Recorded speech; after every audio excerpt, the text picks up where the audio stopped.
Final from Miami, where it's even Steven because the Celtics crushed the Heat by 25, 127-102. Look, it's as simple as this. Boston shot the basketball well, 51% from the floor, 50% from beyond the arc. They made 9 of their 23s in the first quarter. 9 of 11 from beyond the arc in the first quarter. Set the tone rest of way. Marcus Smart, Defensive Player of the Year, returns, dealing with a sore foot, sprained foot. Nearly a triple-double, 24 points, 9 rebounds, 12 assists, 3 steals, and a block as Boston ties it up. Game 3 back in Boston Saturday as the series shifts to Boston. As look, you go on the road, you're Boston, you're looking for the split. That's what they got. They're happy.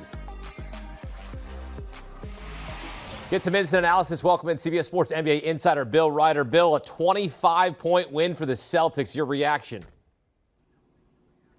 This is the exact recipe you asked me about before the game, Akeem, for the Boston Celtics. Jason Tatum was a superstar, their top scorer. Jaylen Brown was really good. Horford and Marcus Smart were awesome. I mean, that was such an addition in terms of energy, and Marcus Smart did everything you can do on a basketball floor. And you said it, 50% from the three-point line. A bunch of guys contributed. I think 20 of 40 was the number from deep.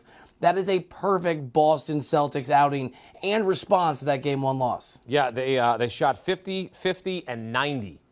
Fourth time in franchise history that they've accomplished that. Look, when you make your free throws, I always say it, make your free throws, kids. 21 of 23, and they get it done. Speaking of get it done, Marcus Smart comes back, a near triple-double, also adds 3 steals.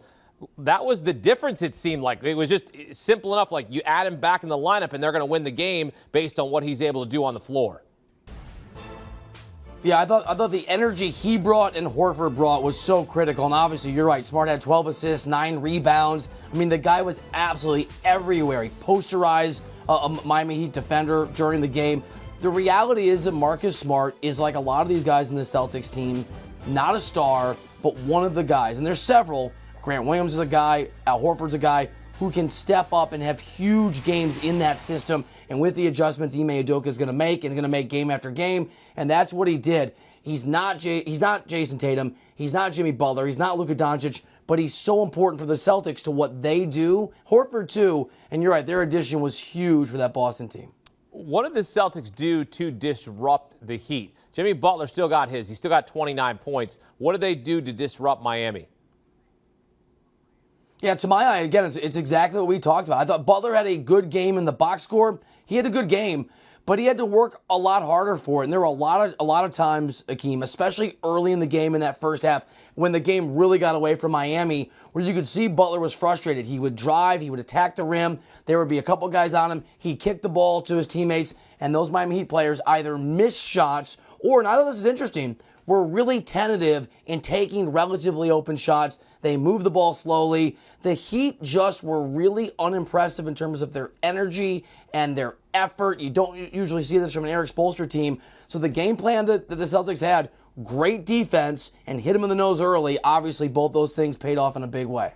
Celtics now 11-1 following their past 11 losses. So they bounce back as they even up the series at 1 game apiece. Have we learned anything through the first 2 games of this series? I think we've only learned what we already knew about the NBA, especially 2 teams that are this good. Do not overreact game to game. Miami was the dominant team in Game 1. The Celtics are the dominant team in Game 2. And that tells us exactly what we knew at the beginning of the series. It's going to be 6 or 7. It's going to be like a heavyweight fight. It's going to be about punching and counter-punching.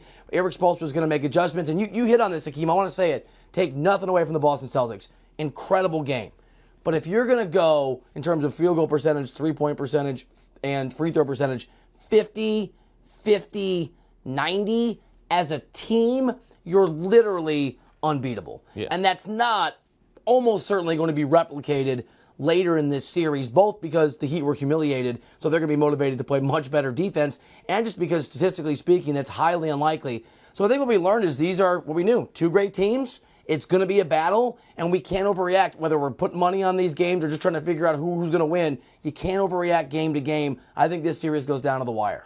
You're Eric Spoelstra here in Game 3 as the series shifts to Boston. Do you change your approach? Are there adjustments that you will make, or you just say, hey, we got beat on our home floor by 25. We're going to erase this and reset? I think there's a message, and having covered Eric Spoelstra, and I think he's an incredible coach. I think it'll include some descriptions and some words, Akeem, that I'm not allowed to use here on CBS Sports HQ. But I think the message around that language and around that frustration will be to his team, we were embarrassingly outplayed in terms of effort and hustle. I can tell you that that organization, the Miami Heat, they want to win games. Everybody wants to win games. But if they have an off shooting night and they play like hell and they play defense and they give everything and the whole blood, sweat, and tears thing just doesn't lead to a W, they're going to be more or less satisfied. That is not what we saw from this game. So I think Spoelstra is going to want them to get back to basics. You play defense. You move the ball. You play defense. You play defense. You play defense. That was such an embarrassing performance from the Heat on the thing that you have to do if you want to play for that team, and that's give effort and be tough. I think that's what Spoelstra will address when he meets with these guys and they go through practice and they come up with a game plan starting tomorrow. Celtics bounce back big in Game 2, Game 3 Saturday as the series shifts to Boston. Bill Reiter breaking it down for us here on CBS Sports HQ. Bill, thanks. So as I mentioned, they bounce back. And look, they don't just bounce back. This has been a theme. This has been a trend for the Celtics. 11-1 following their past 12 losses dating back to the regular season. As you take a look here in the postseason, they are a perfect 4-0 following a loss.